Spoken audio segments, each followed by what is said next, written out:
Good evening, Mr. Ricky Ursua Vasquez. My name is Darrinne L. Dedal, taking of Bachelor Science in Criminology, third year, Section C. And this is my second oral video in CGL 3 Criminal Book 1. And these are the following question. Number 1. Rules as to jurisdiction over crimes committed abroad a foreign merchant ship vessel. A. French rule. B. English rule, page 29. 2. Mala probita in mala inse, page 56. Number 3. Reliability Act 4, page 61. Number 4. Felonies against improperty. Number 5. Impossible crimes law dictionary, its rescues, page 82. Number 6. Consummated, frustrated, and attempt felonies. Art 6, page 95. Number 7. Light felonies. Article 7, page 124. Number 8. Conspiracy and proposal to commit a felony. Page 125. Number 9. Justifying article number 11. Exempting article 12. Vindicating. Article 13. Aggravating. Article 14. Alternative circumstance. Article 15. Page 150.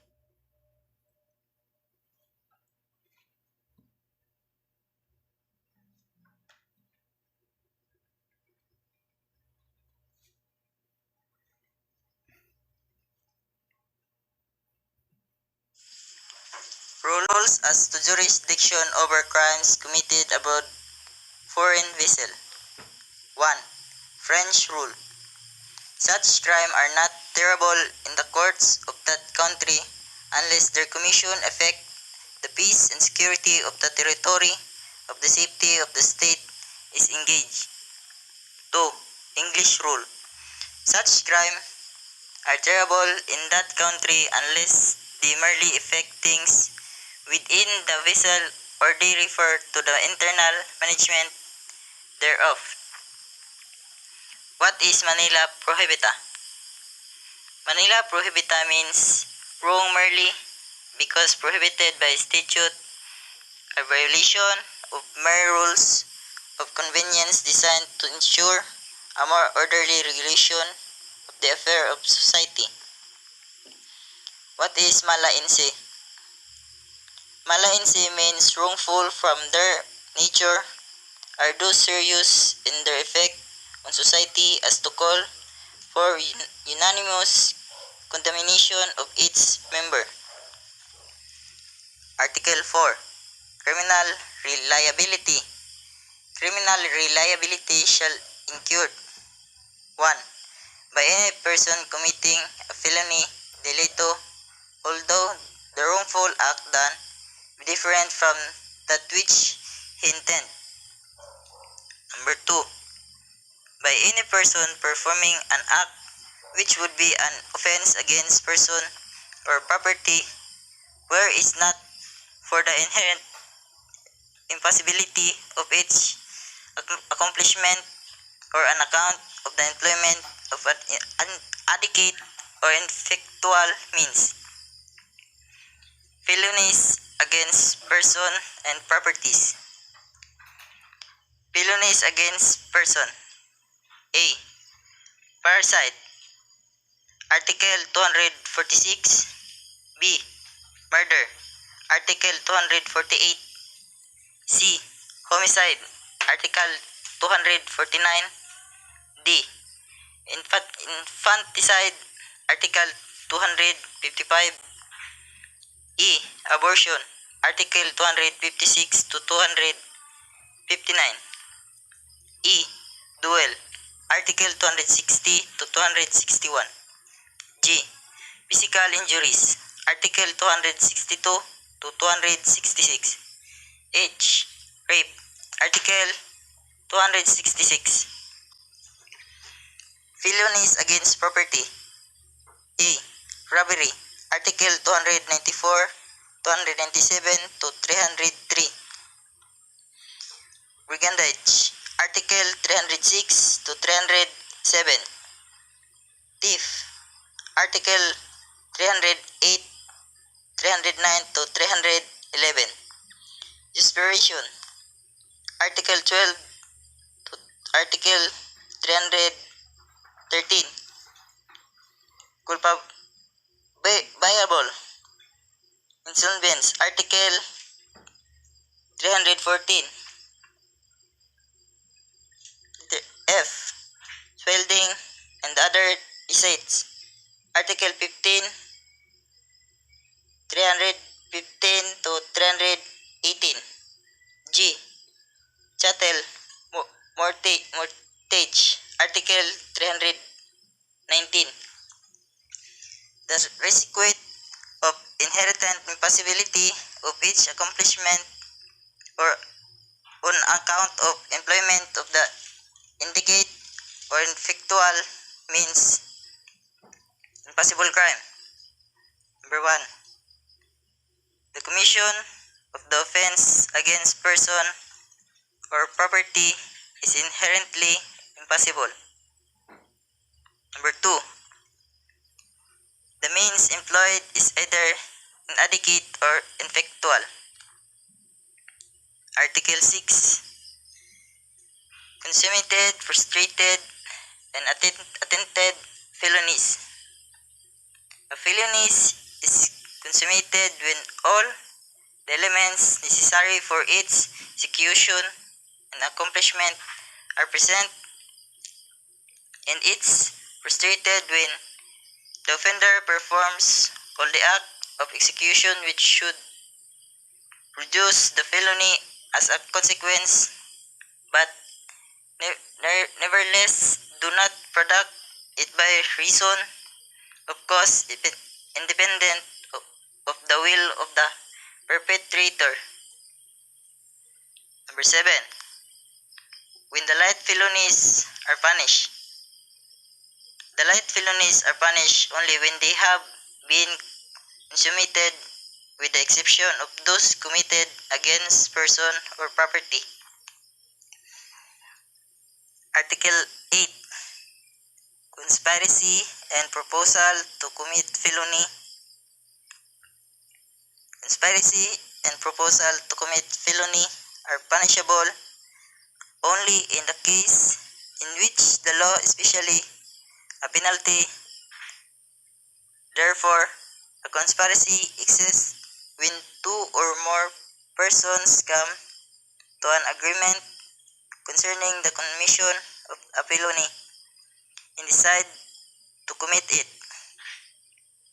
There is proposal when the person who has decided to commit a felony process its execution to some other person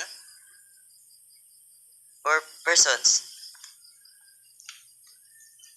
Article 11. Justifying circumstance. 1.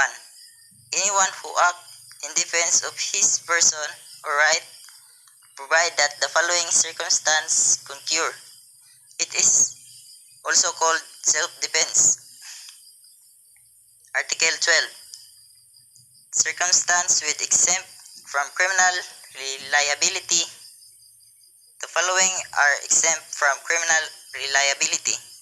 1. An invisible or an insane person unless the latter has acted during a lucid interval.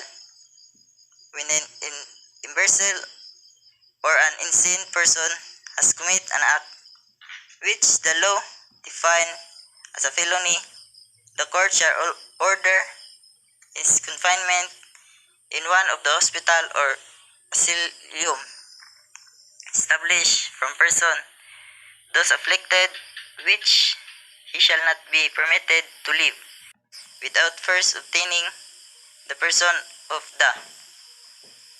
Article 13. Mitigating circumstance. The following are mitigating circumstance.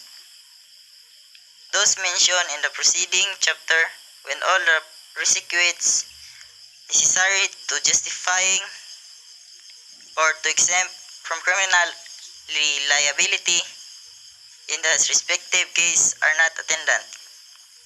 2. That the offender is under 18 years of age or over 70 years. In the case of the minor, he shall be proceed against in accordance with the provision of Article 80. Number 3. What are the offender had no intention to commit so grave a wrong as that committed. Number 4. That the sufficient provocation or threat on the part of the offender party immediately preceded the act. Number 5. That the act was committed in the immediate vindication of grave offense to the one committing the felony, his spouse, ascendant, or relatives by affinity in the same degree. Number 6.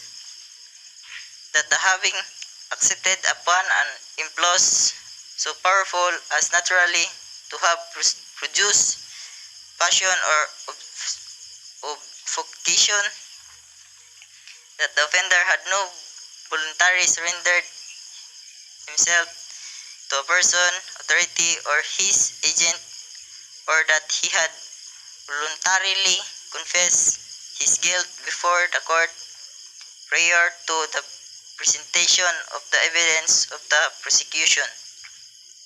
Number 8.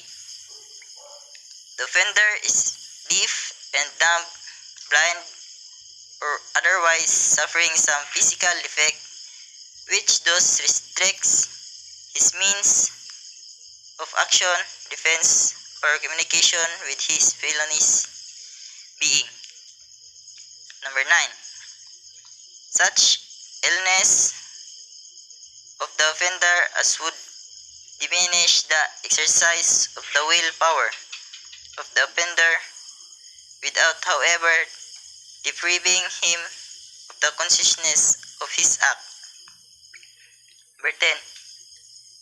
And finally, any other circumstance of a similar nature and analogous to those above mentioned. Article 14. Aggravating circumstance. The following aggravating circumstances are: Number 1. That advantage be taken by the offender of his public position. Number 2. That the crimes be committed in contempt or with insult to the public authorities. Number 3. The act to be committed with insult or in disregard of the respect due to the offender party on account of his rank, age, or sex, or that is be committed in the dwelling of the offender party, if the latter has no given provocation. Number 4.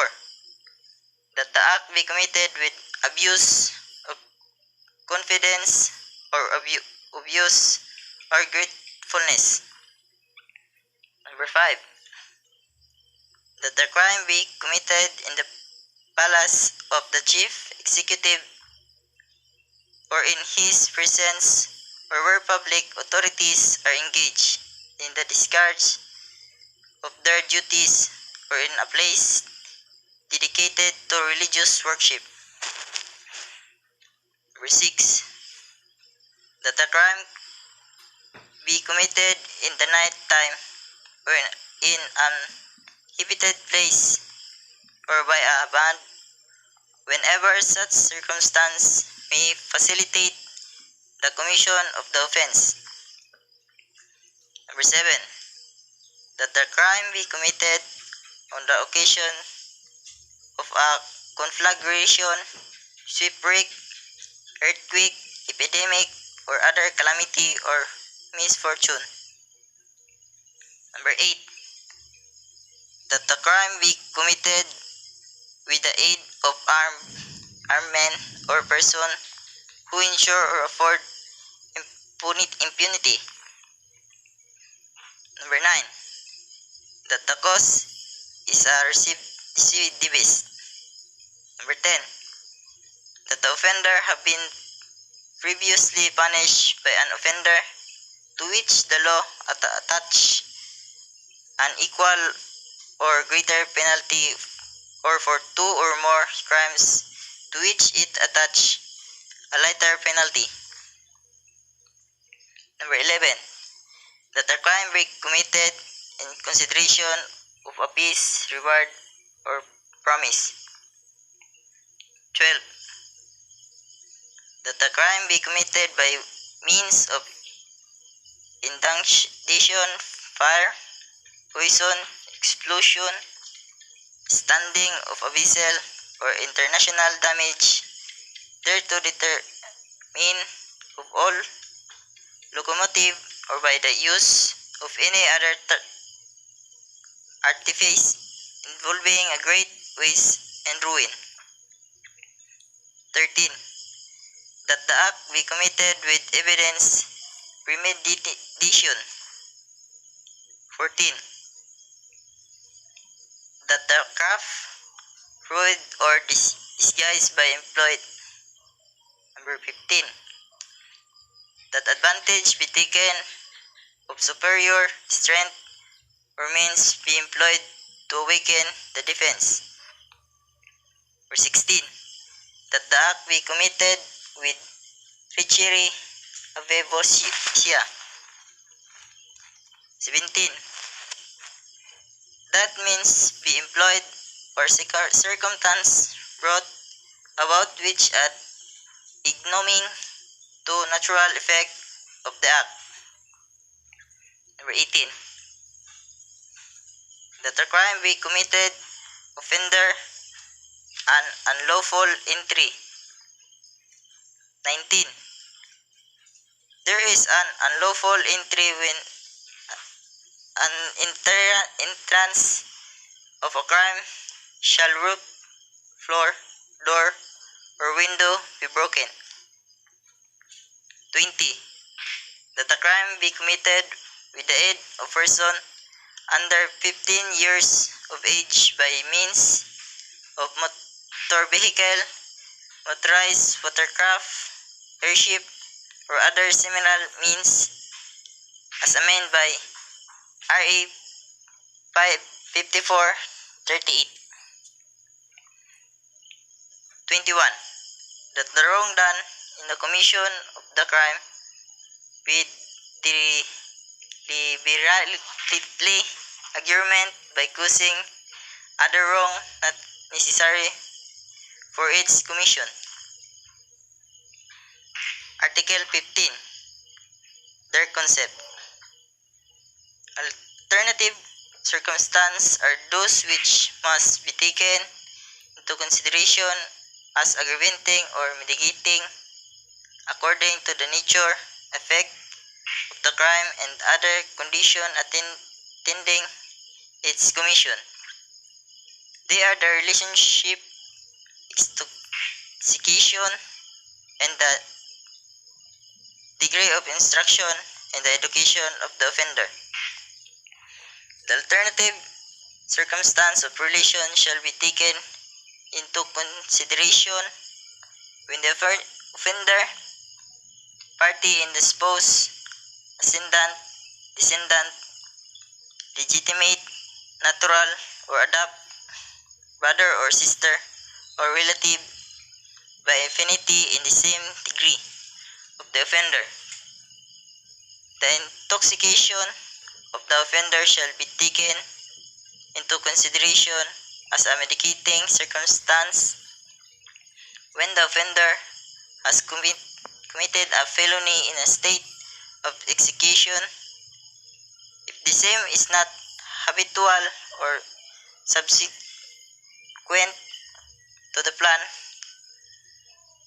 to commit said felony, but when the execution is habitual or intentional, it shall be considered as an aggravating circumstance. Alternative circumstances are those which must be taken into consideration as aggravating or mitigating according to the nature and effect of the crime and the other condition tending its commission. The alternative circumstances are: 1. Relationship, spouse, ascendants, descendants, legitimate, natural, or adopted brother or sister, or relative by affinity in the same degree of the offender. Number 2. Intoxication. Number 3. Degree of instruction and education of the offender. That's all, sir. Thank you.